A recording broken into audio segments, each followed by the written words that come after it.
I enjoyed the journey of getting this dress done, and that's how it all started. And what motivated me more was the people's reaction, because everyone was asking who was the designer of the dress. Okay. Exactly. And I thought that this is something that I enjoy doing, because I really enjoyed the journey of making the dress. And I was, when you like something and you reach to a success point, you feel so happy. And that's exactly how I felt when I received all the comments from the people, like, about the dress. So I thought that this is something that I really want to do.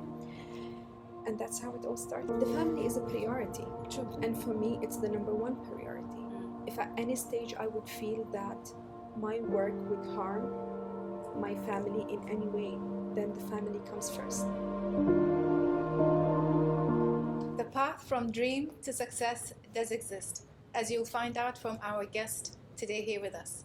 Amal Al Raisi, welcome to her story. It is an absolute pleasure to have you here with us today. Thank you very much. It's my pleasure to be part of this. Thank you. So we all know Amal Raisi as the fashion designer who designs with a modern touch, but also including a lot of Oman in it. For me, I've always wanted to know your story. How did it start? Was this something you saw your mother doing or grandmother, because you used to do with sewing, with designing? So tell us, how did this passion of designing start with you?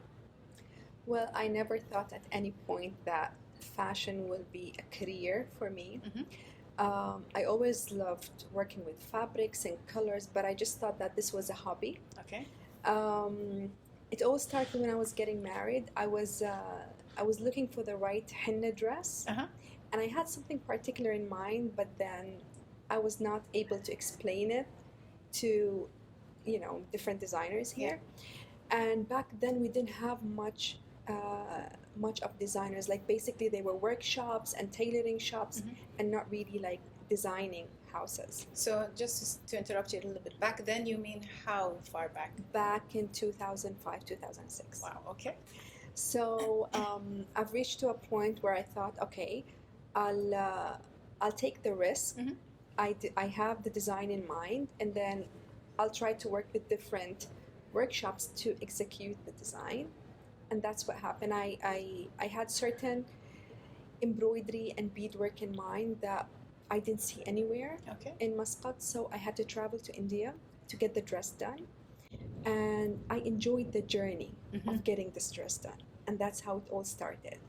And what motivated me more was the people's reaction, because everyone was asking who was the designer of the dress. Okay. Exactly. And I thought that this is something that I enjoy doing, because I really enjoyed the journey of making the dress.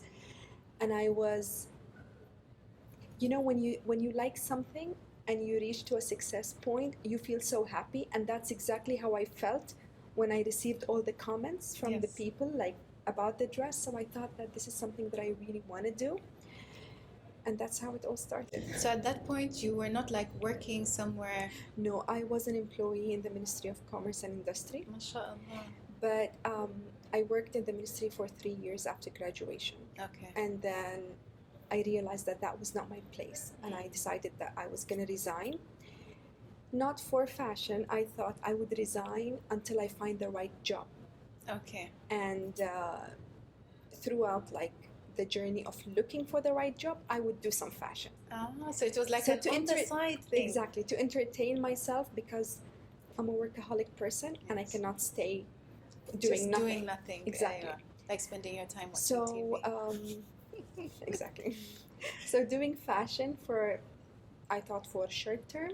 Until you find the right job. Yes, and it ended up for being like the career. So prior to then, you had no like fashion. You had done I had no courses. fashion background. This is just all naturally Amal. Exactly, and that's the hard way of doing it, because I went through all the ups and downs. Okay. Maybe if I had the fashion background, I could have avoided some mistakes, but then I've learned everything by trial and error. Amal, you mentioned your ups and downs. I'm assuming they're referring to challenges you've had to reach where you are today. So can you tell us a bit about those challenges? Well, every stage has its challenges, When I initially started, it was about how do I start my workshop? And a stage after that was how do I maintain quality? Yes. and then we after moving from that, you go to how do I maintain or still keep the employees who have trained for so long to stay working with me. So it's like every different stage has its own challenges, and every time I raise the bar, there are more challenges that I face. Yeah. And I think that's how it is. Like every time you want to do something, there are challenges that are related to it. And I think at some point we tend to feed on these challenges, because if not, then I don't feel we can better ourselves, because I believe through challenges we grow. Exactly. So usually when we see a challenge, we tend to give up. Why is this happening to me? But when you really sit and think about it, it's peeling a better version of you and your brand. And we've seen you grow, because we were talking about this before we actually started recording, how you first started and went to you now. So I also want to talk about the journey of your initial brand, Dar Al Aseel. If you can tell us a bit about it. I did mention at the beginning, but I want to hear from you. Dar Al Aseel started designing traditional Omani dresses, because that's what I started with. I started with my wedding dress, and that was a traditional dress. And I did that for so many years, and then after that I thought I should have a wider range. So I started with abayas and some jalabiyas and then some evening gowns. And then I've reached to a stage where I thought I really want to move to the next level. Yes. And that was back in 2015 when I decided that I will be rebranding Dar Al Aseel and create my ready-to-wear line. And that's where Amal Al Raisi started. And this ready-to-wear line is so beautiful. Thank you. I can't wait to wear one of the pieces, inshallah, very soon. Thank you. As a mother and an entrepreneur, how do you balance work and life? Because this is a question, as mothers, we always ask each other, how do you do it? How do you... It's not easy, you know that. I know. It's not easy, and we have to be honest. To be able to do it, you should have the right support system. Sure.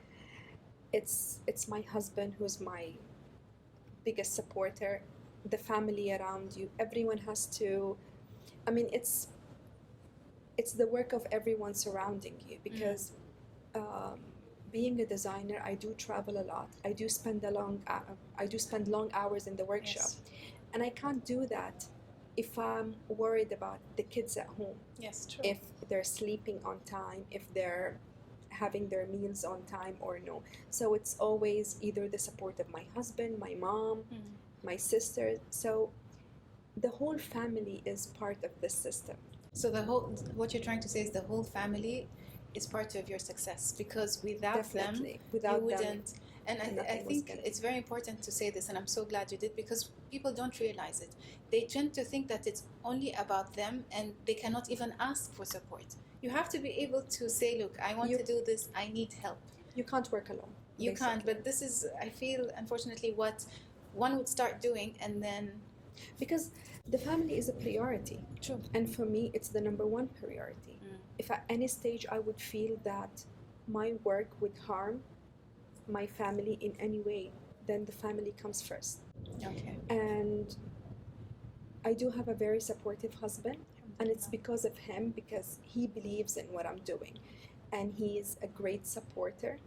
So that's one of the reasons for me to reach where I am right now. And throughout the interviews that I've done, this is one of the main things that keeps popping up. Husbands tend to be very supportive, and I am so glad that women, when we talk, we appreciate them, because I don't think much credit is given to them. Like, there's that I don't know, that proverb that behind every great man is a woman.